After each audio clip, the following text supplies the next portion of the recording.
Taste the Daily.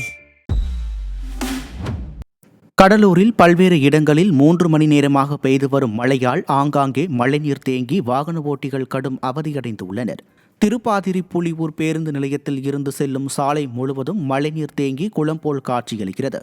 இதேபோல கடலூர் தலைமை தபால் நிலையம் மற்றும் மஞ்சக்குப்பம் பகுதியில் சாலையில் மழைநீர் பெருக்கெடுத்து ஓடுவதால் பொதுமக்களின் இயல்பு வாழ்க்கை முற்றிலும் பாதிக்கப்பட்டுள்ளது.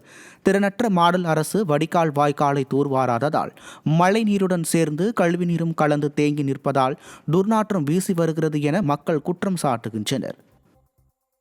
தூத்துக்குடி மாவட்டம் ஸ்ரீவைகுண்டத்தில் பிரேத பரிசோதனை அறையை அரசு மருத்துவமனை வளாகத்திலேயே அமைக்க வேண்டும் என கோரிக்கை எழுந்துள்ளது.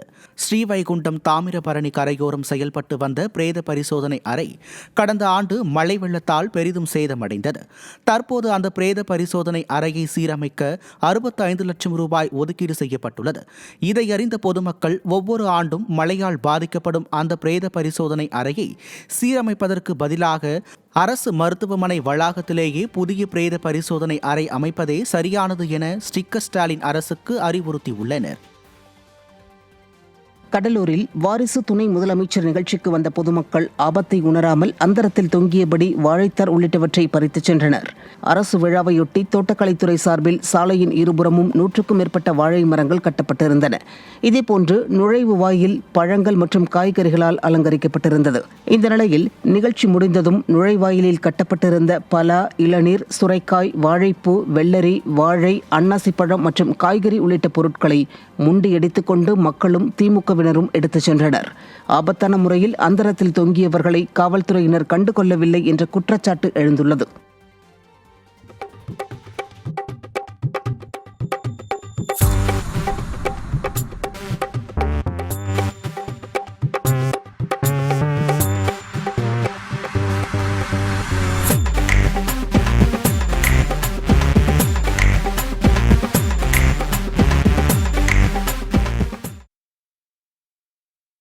திருவள்ளூர் மாவட்டம் மீஞ்சூர் வரதராஜ பெருமாள் கோயில் மனைகளில் குடியிருக்கும் மக்களுக்கு வாடகை உயர்த்தப்பட்டதை கண்டித்து ஆர்ப்பாட்டம் நடைபெற்றது.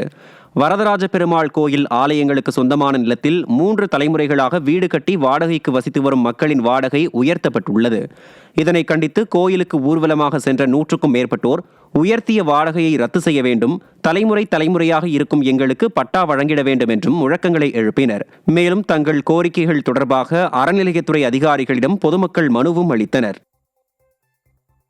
கள்ளக்குறிச்சியில் நீரோடை ஆக்கிரமிப்பை அகற்றக் கோரி மனு அளிக்க வந்த பொதுமக்கள் சாலை மறியலில் ஈடுபட்டனர். மல்லாபுரம் கிராம எல்லையில் ஆக்கிரமிப்புகளை அகற்றி மலை ஓடையில் தடுப்பணை கட்ட வேண்டும் என்று பலமுறை மனு அளித்தும் அதிகாரிகள் நடவடிக்கை எடுக்கவில்லை.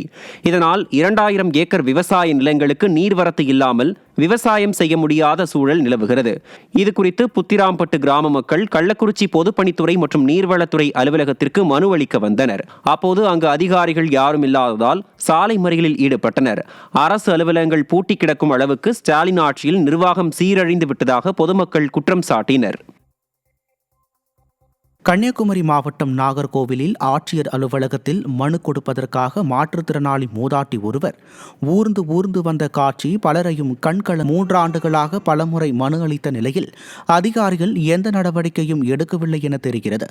இதனால் முதியோர் உதவித்தொகை உள்ளிட்ட எந்த அரசு நலத்திட்ட உதவிகளையும் பெற முடியாமல் மூதாட்டி தவித்து வருகிறார். உங்கள் தொகுதியில் ஸ்டாலின், மக்களுடன் முதல்வர் என விதவிதமான பெயர்களில் மனுக்களை வாங்கும் ஸ்டாலின் அரசு அதன் மீது நடவடிக்கை எடுத்திருந்தால் மூதாட்டிக்கு இந்த நிலை ஏற்பட்டிருக்காது என மக்கள் வேதனை தெரிவிக்கின்றனர்.